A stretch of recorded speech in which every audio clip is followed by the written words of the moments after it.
네, 오늘 말씀 함께 보겠습니다. 오늘 아모스 8장 말씀 함께 보겠습니다.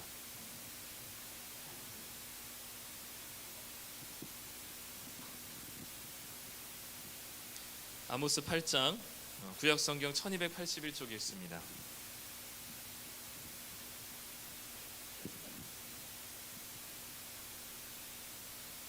아모스 8장 1절부터 10절까지 말씀.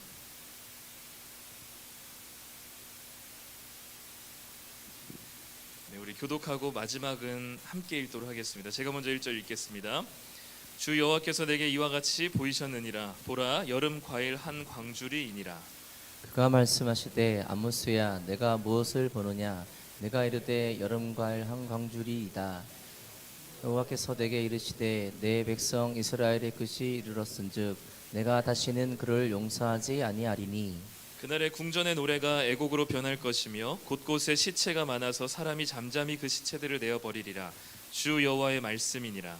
가난한 자를 삼키며 땅에 힘없는 자를 망하게 하려는 자들아, 이 말을 들으라. 너희가 이르기를 월삭이 언제 지나서 우리가 곡식을 팔며 안식일이 언제 지나서 우리가 밀을 내게 할꼬, 에바를 작게 하고 세계를 크게 하여 거짓 저울로 속이며 은으로 힘없는 자를 사며 신한 켤레로 가난한 자를 사며 찌꺼기의 밀을 팔자는다.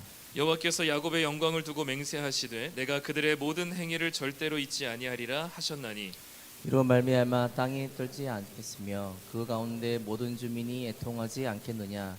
온 땅이 강에 넘친 같이 솟아오르며 애굽 강같이 뛰놀다가 낮아지리라. 주 여호와의 말씀이니라. 그날에 내가 해를 대낮에 지게 하여 백주의 땅을 깜깜하게 하며 너희 절기를 애통으로 너희 모든 노래를 애곡으로 변하게 하며 모든 사람에게 굵은 배로 허리를 동이게 하며 모든 머리를 대머리가 되게 하며 독자의 죽음으로 말미암아 애통하듯 하게 하며 결국은 곤고한 날과 같게 하리라. 아멘. 네, 오늘 금요일에 나오신 성도님들 환영하고 축복합니다. 네, 더우신가요? 더우세요? 네, 우리 저기 이쪽에 한 분 좀 꺼주시겠습니까? 네.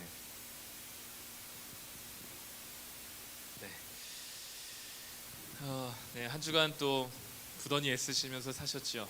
네, 금요일 이 시간이 아마 가장 피곤하고 졸린 시간인데, 네, 기도하러 나오신 성도님들에게 하나님의 가장 선하신 것으로 응답하실 줄 믿습니다. 네, 우리 청소년부 저희 뒤에 이제 이렇게 쭉 앉아 있는데, 네. 벌써 이제 저를 노려보고 있습니다. 네. 오늘 말씀은 내일 사실 우리가 묵상할 말씀이에요. 네, 내일 묵상할 말씀인데, 오늘 8장은 우리 계속 묵상을 해오신 분들은 혹시 기억을 하실지 모르겠지만, 아모스서가 이제는 환상을 보면서 이제 하나님께서 이스라엘 백성들에게 말씀하신 심판의 이야기들을 해 나가십니다. 오늘 우리가 읽은 1절부터 10절은요, 아모스가 본 네 번째 환상 이야기입니다. 네 번째로 이 아모스가 무엇을 보고 있냐면 여름 과일 한 광주리를 보고 있다, 이렇게 이야기합니다. 그래서 2절에 보면 그가 말씀하시되 아모스야, 너가 무엇을 보느냐라고 하나님 질문하셨어요. 그래서 아모스가 여름 과일 한 광주리입니다 라고 얘기하죠. 그래서 하나님께서 다시 얘기합니다. 내 백성 이스라엘의 끝이 이르렀은즉 내가 다시는 그를 용서하지 않을 것이다 라고 선언하십니다. 아모스도 더 이상 이스라엘 백성들을 위해서 하나님께 변명하지 않고 이 하나님이 다시는 용서하지 않겠다는 심판의 메시지를 받아들이죠. 여기서 재미있는 것 중에 하나는 뭐냐면 이 여름 과일이라고 하는 단어, 이 단어가 카이츠라고 하는 히브리어예요. 근데 이 단어와 끝이라고 하는 단어가 캐츠라고 하는데, 우리는 이제 카이츠, 캐치가 완전 다르긴 하지만 그냥 글자만 보면, 모음 없이 자음만 보면 히브리어는 똑같습니다. 그러니까 같은 단어를 쓰면서 지금 하나님께서 언어 유희를 하는 거예요. 너가 지금 여름 광주리를 보지, 이것은 이스라엘의 끝을 이야기하는 거란다 라는 것을 얘기해주고 있는 거죠. 그래서 오늘 설교 제목은 끝입니다. 끝. 하나님께서 이스라엘의 마지막, 이스라엘의 끝을 하나님께서 심판하시고 다시는 용서하지 않으시겠다라는 것을 선언하십니다. 그리고 나서 이스라엘 백성들의 죄가 무엇인지를 항상 고발하시죠. 그래서 4절부터 그 이스라엘 백성들의 죄악상에 대해서 하나님께서 계속 이야기를 해 가시는데, 특별히 5절에 보면 이런 표현이 있습니다. 너희가 이르기를 월삭이 언제 지나서 우리가 곡식을 팔고 안식일이 언제 지나서 우리가 밀을 내게 할꼬, 에바를 작게 하고 세계를 크게 하여 거짓 저울로 속이며 라고 얘기하죠. 이스라엘 백성들이 지은 죄에 대한 구체적인 이야기로 5절에서는 뭘 얘기하냐면 월삭과 안식일이 빨리 지나가기를 바라고 있는 이들의 모습을 보여줘요. 왜냐하면 월삭은 매달 첫째 날을 초하루를 얘기합니다. 첫 번째 날. 그리고 안식일은 우리가 알고 있듯이 매주 마지막 날을 얘기하죠. 이 안식일이든 월삭이든 중요한 공통점이 무엇이냐면 일을 하지 않고 그리고 모든 거래가 멈춰지는, 그러니까 노동이 멈춰지고 거래를 쉬어야 하는 쉼의 날이 이 월삭과 안식일입니다. 그래서 일상의 모든 행위들을 멈추고 해야 되는 게 뭐냐면 우리가 이 세상에서 먹고 사는 모든 것들은 하나님으로부터 지금 공급받고 있습니다라는 사실을 행동으로 지금 멈춤으로 자신에게 이 모든 생활에 있어서 지속하지 않고 중간에 이렇게 월삭에 또는 안식일에 자신의 삶을 멈춤으로 하나님이 우리의 삶의 주인이시라는 사실을 몸으로 행동으로 지금 표현하고 고백하는 게 월삭과 안식일이에요. 근데 이 사람들은 지금 뭐라고 생각하냐면 월삭이 언제 지나서 우리가 곡식을 팔겠느냐, 그러니까 월삭이 언제쯤이면 월삭이 빨리 지나가서 우리 곡식을 팔 수 있을까, 언제쯤이면 안식일이 빨리 지나가서 우리의 밀을 팔 수 있을까라는 얘기를 하는 겁니다. 즉 이 사람들은 지금 안식일과 월삭에서도 멈출 생각이 없는 겁니다. 끊임없이 지금까지 계속 달려갔던 것처럼 이들은 멈추지 않고 계속해서 자신의 거래를 해나가길 원하는 거죠. 계속해서 밀과 곡식들을 팔아 남기면서 끊임없이 이윤을 추구하는 모습들이 이들의 모습입니다. 하나님께서는 이 세상이 멈추지 않고 폭주기관차처럼 모두가 쉬지 않고 그렇게 돈을 향해 성공을 향해 끊임없이 달려가는 이 세상 가운데 하나님께서는 안식일이라는 절기 또는 월삭이라는 절기를 통해서 잠시 멈추게 하셨습니다. 그들의 달려가는 폭주기관차의 끝을 하나님께서 정해 놓으셨단 말이에요. 근데 지금 이스라엘 백성들은 하나님께서 정하신 그 절기가 너무 귀찮은 거예요. 자신이 하루라도 더 열심히 일하고 하루라도 더 거래를 하면 더 많은 돈을 벌 수 있고 더 많은 것들을 누리고 더 많은 것들을 소유할 수 있는데 지금 하나님께서 그 안식일과 월삭에 멈추라고 하는 그 이야기가 이들에게는 장애물과 같이 느껴지는 거죠. 그들을 구속하는 족쇄와 같고 방해물과 같이 느껴지는 겁니다. 그들의 끝을 모르는 인간의 탐욕 가운데 하나님께서 그 탐욕과 욕심을 제어하기 위해서 만든 중간 장치가 안식일과 월삭이었어요. 그런데 그들은 끝을 모르고 달리고 있는 거죠. 자신에게 정해진 한계와 하나님께서 멈추라고 하신 그 끝을 넘어서고 있는 이스라엘 백성들의 죄악을 분명하게 이야기하는 겁니다. 그러니 하나님께서 2절에서 뭐라 그랬어요? 너가 무엇을 보느냐? 이스라엘의 끝을 볼 것이다. 끝을 모른 채 달려가고 있는 이스라엘 백성들에게 하나님은 끝을 보게 하신다라고 말씀하십니다. 도대체 스스로 멈추지 못하는 하나님의 절기에서도 그만두지 못하고 있는 그 끝을 모르는 탐욕과 욕심을 하나님께서 기억고 직접 멈추시겠다 말씀하시는 게 8장에 하나님께서 보여주신 환상의 이야기인 것이죠. 그러면서 뭐라고 이야기하냐면 기어코 안식일과 월삭을 어기면서까지, 그리고 그들이 또 무엇을 어기냐면 에바와 세겔이라는 것을 어기면서까지. 에바는 부피의 단위고요, 세겔은 무게 단위입니다. 그러니까 부피는 줄여요. 양은 줄이고, 그리고 저울의 무게는 더 무겁게 보여지게 해서 사람들에게 더 비싸게, 아주 적은 곡식의 양을 비싼 값으로 팔아 넘기는 그런 사기를, 그런 속이는 일을 지금 하고 있는 겁니다. 하나님께서 멈추라고 하신 그 월삭과 안식일의 끝을 한 발자국 넘어서니까 이들이 그들의 탐욕을 멈추지 못하고 불법한 행위까지 나아가게 되는 거죠. 안식일과 월삭을 지키는 일은 이스라엘 백성들에게만 해당되는 일이었어요. 하나님의 율법이 적용되지 않는 가나안 사람들이다. 주변에 이방 사람들은 멈추지 않은 채로 달려가죠. 하나님께서 이 안식일과 월삭은 이스라엘 백성들에게 제한된 거지만 저 에바와 세겔을 사기치지 않고 정직한 저울을 가지고 적정한 곡식을 적정한 가격에 파는 것은 모든 나라에게 적용된 하나님의 법이에요. 그런데 그 상식과 양심마저도 이스라엘 백성들이 넘어서고 있는 모습을 보여주는 거죠. 그들의 욕심과 탐욕이 한 끗 차이로 넘어서게 되니까 이제는 하나님의 백성이 아니고 이방 그냥 인간으로서 지켜야 될 마땅한 도리도 지키지 않고 있는 이스라엘 백성들의 죄를 하나님께서 고발하고 계시는 겁니다. 조작된 저울로 지금 불공정한 거래를 하고 있는 거죠. 아무리 제사에 힘쓰고 수많은 예배를 드리고 수많은 열매를 드리고 수많은 짐승을 하나님께 희생 제물로 드릴지라도 거짓 저울을 쓴다면 하나님의 백성이 아니라고 이야기하시는 겁니다.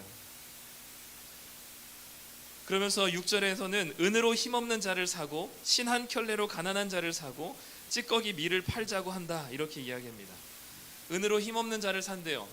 은은 비싼 값어치를 하는 금속이긴 하지만 여로보암 시대만큼은 은은 굉장히 흔한 거였습니다.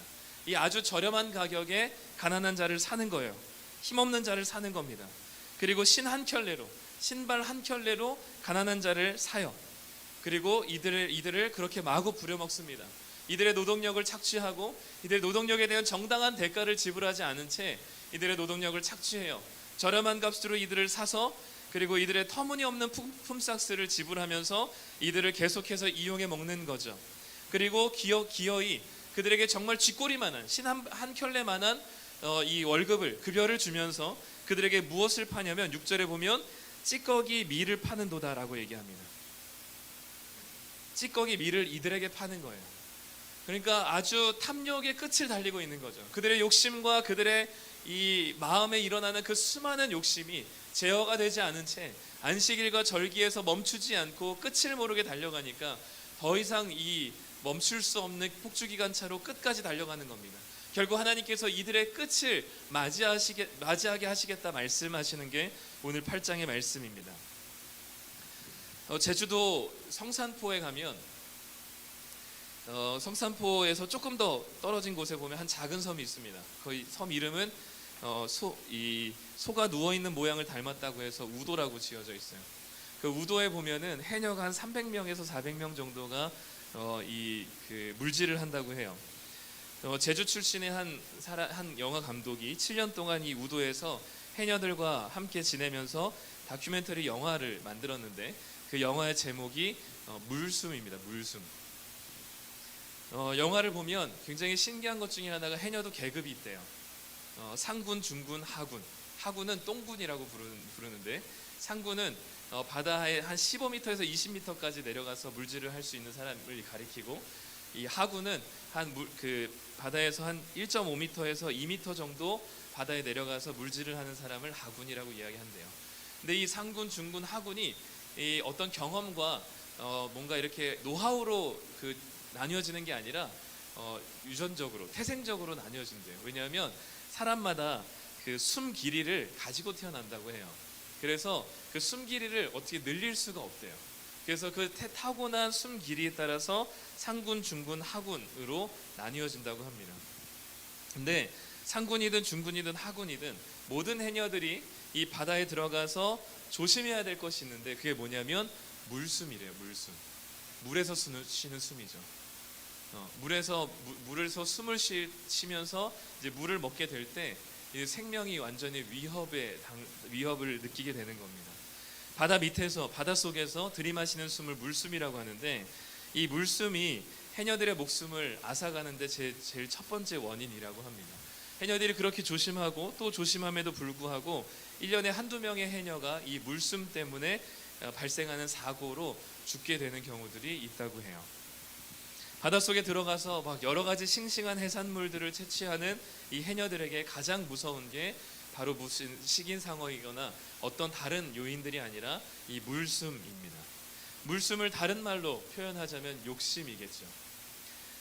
열심히 물질을 하다 보니까 오늘따라 물질이 잘 되는 거예요. 싱싱한 해산물들이 잘 되는 거예요. 자기가 정해진 하군이라면 2m 이상을 넘어가면 안 되고 상군이라면 15m, 20m를 넘어가면 안 되지만 그 자기의 숨길이에 넘어서 있는 저 팔끝만, 손만 딱 뻗치면 닿을 만한 곳에 있는 그 싱싱한 해산물을만 잡아서 저것만 캐서 올라가면 될 것만 같은 그런 자신감과 자신의 능력에 대한 과신이 자신의 숨길이를 잠시 잊어버린 채 이 팔을 뻗어서 그 2m에서 조금 더 나아가게 됐을 때 자신의 숨 길이가 더 이상 그것을 받아들이지 못하고 물숨을 들이마시게 되면 그 즉시 사망하게 되는 거죠. 자신의 숨 길이만큼 숨을 참으면서 작업을 해야 되는 해녀가 다시 숨을 쉬기 위해서는 물 위로 올라와야만 합니다. 그런데 그 물 위로 올라오지 못하고 자기 눈에 보이는 그 큼지막한 전복, 그것을 손을 뻗쳐서 그 눈에 들어온 그 전복을 잡기 위해, 채취하기 위해서 손을 뻗치는 순간 그 욕심을 이겨내지 못하고 전복을 따기 위해서 물 아래로 잠시 내려가는 그 순간 해녀는 물숨을 먹고 마는 겁니다. 물숨이 위험하다는 것을 몰라서가 아닙니다. 자신의 숨 길이보다, 자신의 숨의 끝자락보다 자신의 욕심이 조금 더, 한 발 더, 한 손가락 더 나아갔기 때문에 그 숨 길이를 알면서도 그 욕심을 이기지 못할 때가 있다는 거죠. 그래서 해녀들은 바다를 가리켜서 이렇게 이야기한다고 합니다. 바다는 무서운 곳이지만 욕심을 버리면 친정 엄마처럼 다 내어주는 곳이다 라고 얘기하더라고요. 오늘 우리들도 조심해야 될 것이 있습니다. 오늘 8장에서 보여주는 것은 겉으로 볼 때는 여러 가지 사회적인 폐악과 그리고 가난한 자를 학대하는 것과 앞에서 이야기하는 것과 동일한 반복과도 같지만 좀 더 여기서 얘기하고 싶어하는 좀 더 본질적인 것은 그들이 그렇게까지밖에 할 수 없었던 그들의 마음의 탐욕과 욕심에 대한 이야기를 하고 있는 겁니다. 그래서 야고보서 1장 14절 15절에서는 이렇게 이야기합니다. 우리 같이 한번 읽어볼까요? 오직 각 사람이 시험을 받는 것이 자기 욕심에 끌려 미혹됨이니 욕심이 잉태한즉 죄를 낳고 죄가 장성한즉 사망을 낳느니라. 시험을 받는 것, 그리고 그 전복을 따야 되나 말아야 되나를 시험을 받는 것은 그들의 욕심에 끌려 미혹되는 것이니 내가 여기서 멈춰야 되는데 그 끝을 멈추지 못하고 끝을 넘어서 달려가는 내 욕심의 그 한 끝자락 때문에 미혹되어서 그 욕심이 잉태한즉 죄를 낳고 죄가 장성한즉 사망에 이르게 되는, 물숨 한 번 숨 길이만큼 내 숨 길이가 어느 정도까지인지 알면서도 한 자락만 더 나아가서 그것을 소유하기 위한 그 작은 욕심이 자신의 물숨을 들이마시게 하고 결국엔 사망에 이르게 하는 것처럼, 안식일과 절기라는 하나님께서 막아놓으신 그 첫 번째 장애, 첫 번째 끝을 인지하지 못한 채 조금 더 나아가고자, 이 안식일과 월삭 때문에 내가 좀 오늘 이 안식일날 이것을 팔면, 월삭에 이것을 좀 더 팔면 내가 돈을 더 많이 벌고 조금 더 편안한 생활을 하고 내가 원하는 삶을 살 수 있을 텐데라고 생각하며 우리에게 끊임없이 미혹하게 하는 세상의 목소리 가운데 우리의 숨 길이를 알아서 그 하나님께서 정해놓으신 그 끝을 넘어서지 않는 순간 우리는 더 큰 불공정한 거래 또는 사기치면서 저울을 속이면서까지 돈을 추구하고 탐욕을 부리고 결국에는 가난한 자들을 학대하고 그들을 착취하면서까지 그 돈을 취하려고 하는 그런 불법한 세상에서도, 일반 세상에서도 합리적이지 못한 그런 일들을 우리는 나가게 되는 그 첫 번째 발걸음이 바로 이 안식일과 월삭이라는 절기의 멈춤, 그 끝을 알고 멈추는 순간인 거죠. 하나님께서는 끝을 모르고 달려가는 이스라엘 백성들에게 끝을 내시겠다 말씀하십니다. 그 끝을 내시겠다는 말씀은 무섭게 들리기도 하고 다시는 용서하지 않으시겠다는 그 하나님의 말씀은 더 이상 뭔가 자비롭지 못하다라고 생각할 수 있겠지만 사실상 끝을 모르고 탐욕의 구렁텅이에서 달려가고 있는 이스라엘 백성들에게 끝을 내겠다는 하나님의 말씀은 오히려 더 큰 사랑이라고 느껴집니다. 앞을 제대로 보지 못한 채 낭떠러지를 향해 달려가는 이들에게 하나님께서는 강하고도 분명하게 그 끝을 정해 놓으실 때 하나님께서 그 이스라엘 백성들에게는 그 끝이, 비록 그 끝이 나라의 멸망일지라도 그것이 그들에게는 하나님의 은혜이자 다시금 소망이 되는 것이죠. 하나님께서는 7절부터 10절까지 다시 한번 말씀하십니다. 무엇을 말씀하시냐면 이들에게 끝을 내시겠다 말씀하시죠. 그러면서 하나님께서 10절에서는 이렇게 이야기합니다. 우리 같이 한번 읽어보겠습니다. 너희 절기를 애통으로, 너희 모든 노래를 애곡으로 변하게 하며 모든 사람에게 굵은 배로 허리를 동이게 하며 모든 머리를 대머리가 되게 하며 독자의 죽음으로 말미암아 애통하듯 하게 하며 결국은 곤고한 날과 같게 하리라. 이들은 월삭과 안식일을 어기면서까지 조금 더 많은 것을 소유하기 위해서 애써 왔습니다. 마치 멈추지 않은 폭주기관차처럼 계속해서 달려가는 것이 이들의 성공이고 안정감이라고 생각하면서 달려왔어요. 그렇기 때문에 하나님께서는 그 절기를 통해서 멈추도록 하셨지만, 그래서 지금 당장은 그 절기를 어겼을 때 돈을 좀 더 벌기 때문에 우리에게 기쁨이 되고 노래가 되었습니다. 그런데 지나고 보니까 하나님께서는 그 기쁨의 절기를 어기면서까지 돈을 또는 소유하면서 얻은 그 얄팍한 기쁨을 무엇으로 바꾸시겠다 말씀하시냐면 애통으로 바꾸시겠다 말씀합니다. 돈 몇 푼을 절기에 어기면서까지 벌어놓은 그 노랫소리를 하나님께서는 애곡으로 변하게 하시겠다 말씀하십니다. 그래서 그 땅에, 멈추지 않는 이스라엘 땅에 하나님께서 멈춤이라는 그 끝을 정해놓으시고 깨닫게 하시겠다고 말씀하시면서 결국은 독자 하나밖에 없는 아들을 죽음으로 말미암아 애통하듯 하게 하며 결국은 곤고한 심판의 날과 같게 만들 것이다 라고 말씀하시는 것이죠. 10절을 잘 읽어보면 이거는 누구를 가리키는 말씀일까요? 이스라엘 백성들의 독자는 죽지 않았습니다. 대신에 누구의 독자가 죽었을까요? 하나님의 아들 예수가 죽으셨습니다. 이 세상은 끝을 모르고 쌓아 올리는 바벨탑이거나 끝을 모르고 달려가는 폭주기관차 같이 하나님이 정해놓으신 그 모든 멈춤과 끝의 시간들을 어기면서 살아왔습니다. 수많은 탐욕과 수많은 욕심으로 우리의 것을 소유하고 쟁취하고 내 주머니를 불리고자 다른 사람들의 안전과 다른 사람들의 삶은 전혀 신경 쓰지 않은 채 지극히 자기중심적으로 살아온 인간들이 우리들의 모습입니다. 우리들이 스스로 그 끝을 정해놓거나 멈출 수 없기 때문에 하나님께서는 그 끝을 멈추게 하신다고 말씀하셨습니다. 그리고 그 끝을 하나님께서 기어코 정해놓으시죠. 그리고 그 끝에는 독자의 죽음으로 말미암아 애통하는 곤고한 날이 될 것이다 말씀하십니다. 우리를 죽이시기보다, 우리를 멈추신다고 하시면서 우리를 없애시기보다 다시 그 끝을 설정하셔서 다시 한번 우리들에게 소망이 되게 하시는 하나님의 은혜는 당신이 애통하고 당신의 노래를 애곡으로 변하게 하시며 당신의 아들을 죽음으로 내모시는 하나님의 은혜와 사랑 때문에 우리가 지금 일주일에 분주하고 바쁘게 달려온 이 삶 가운데 금요일 저녁에 멈춰 서 있는 겁니다. 우리로서는 스스로 멈출 수가 없고요. 우리로서는 스스로 그 끝을 낼 수가 없는 인간들이기에 하나님은 우리를 멈추시기로 결정하셨는데 그것을 멈추기 위해서는 죽어야만 합니다. 왜냐하면 너무나 강력한 시속으로 달려가고 있기 때문에 그것을 멈추기 위해서는 마주해야 되는 장애물이 있어야 되는데 거기에 부딪히게 되면 반드시 죽을 수밖에 없는 거죠. 그런데 우리가 부딪혀야 될 그곳에 우리 구주 예수님께서 대신 죽으셨습니다.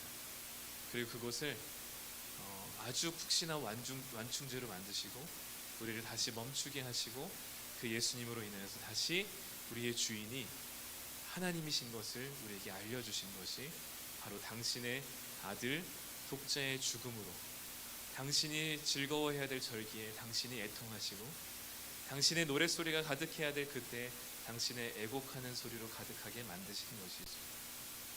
그러니 이스라엘에게 끝을 내시겠다, 다시는 용서하지 않으시겠다는 그분의 말씀은 정말로 우리의 끝을 내시고 우리를 이 세상에서 없애버리시겠다는 것이 아니라 우리로 하여금 그 끝을 당신이 맺게 하셔서 다시 하나님이 주인된 삶으로 회복하고 다시 그날을 바라보며 살아가는 하나님의 자녀가 되게 하시겠다는 소망의 메시지인 것이죠. 그러니 우리로서는 8장 말씀이 굉장히 자비 없고 그리고 사랑 없는 하나님의 이야기 같아 보이지만 결국 당신에게 무정한 하나님 이야기인 것을 볼 수가 있는 것이죠. 하나님께서는 독자의 죽음으로 우리에게 그 모든 것을 내어주셨습니다. 그리고 달려가는 우리들에게 아주 사뿐하고 자연스럽게 멈추게 하셨습니다. 그리고 이제는 다시 그 멈춤의 시간들을 우리에게 말씀하시고 우리의 끝이, 우리의 숨의 길이가 어디까지인지를 우리에게 정해 놓으시고 다시 한번 그 정해 놓은 숨 길이만큼 살아가게끔 우리에게 허락하신 것이죠. 그것이 구원받은 자의 살아가는 삶의 태도인 겁니다. 세상 사람들은 멈추지 않고 달려갑니다. 그리고 끊임없이 성공하고 소유하고 가져야만 나름 승리한 위너의 삶이라고 이야기하죠. 그런데 그리스도인들은 그것을 그 시간에 하지 못한다 할지라도, 그것을 가지지 못한다 할지라도 하나님께서 멈추게 한 그 시간 가운데 멈추고 그 끝을 아는 자들에게 주시는 하나님의 평안과 은혜와 쉼들이 우리에게 주어지게 될 것입니다. 그러면 비로소 우리는 우리의 눈을 멀게 하고 끊임없이 달리게 했었던 것들을, 정신없이 우리가 달렸던 것을 멈추고 다시 우리의 주인이 하나님이시라는 사실을 기억하고 우리의 달려가는 발과 열심히 일했던 손에 그 이유와 목적이 무엇인지를 다시 생각하고 하나님 앞에 다시금 정직하게 나아갈 것입니다. 우리의 욕심이 끝을 모르게 달려가는 건 그 절기와 안식일이라는 그 우리의 숨 길이만큼을 한턱을 넘어가는 순간부터 멈추지 않고 달려가게 됩니다. 처음부터 타락하는 사람은 없습니다. 처음부터 대단한 죄를 짓는 사람은 없습니다. 그 처음 하나님께서 말씀하셨던 첫 번째 끝을 지키지 못하게 될 때 그것은 멈추지 못하는, 계속해서 눈덩이가 눈덩이를 불러일으키는 끊임없는 죄악으로 가득 찬 탐욕의 삶을 살아가게 하는 것이죠. 우리가 드리는 헌금도 마찬가지입니다. 우리가 헌금을 드림으로, 구별하여서 우리의 물질의 일부를 드림으로 하나님이 우리의 삶의 돈의 주인, 우리의 삶의 주인이 돈이 아니라 하나님이 우리의 주인 되었음을 우리는 가시적으로 고백하는 겁니다. 그게 얼마가 되었든 하나님께서 우리 주신 것들을 따로 구별하는 순간부터 우리는 하나님이 우리의 주인 되신다는 사실을 우리의 손으로, 우리의 삶으로 고백하는 것입니다. 모든 것들을, 일상을 멈추고 주일날 나와서 예배를 드리고 성도의 교제를 함께 하는 것, 그 모든 것들, 그리고 이제는 우리가 다시금 하나님께 기도하며 아버지 되신 하나님께 우리의 마음을 쏟아내는 이 시간들이 우리로서는 멈춤의 시간들이고 우리의 숨길을 알아서 하나님 앞에 그 끝에서 우리의 달려가는 발을 멈추는 지혜로운 자들입니다. 그렇기 때문에 이 시간 우리가 기도하고 하나님께 나아가는 이 모든 것들은 우리의 숨길을 아는 겸손한 자들의 모습인 것이죠.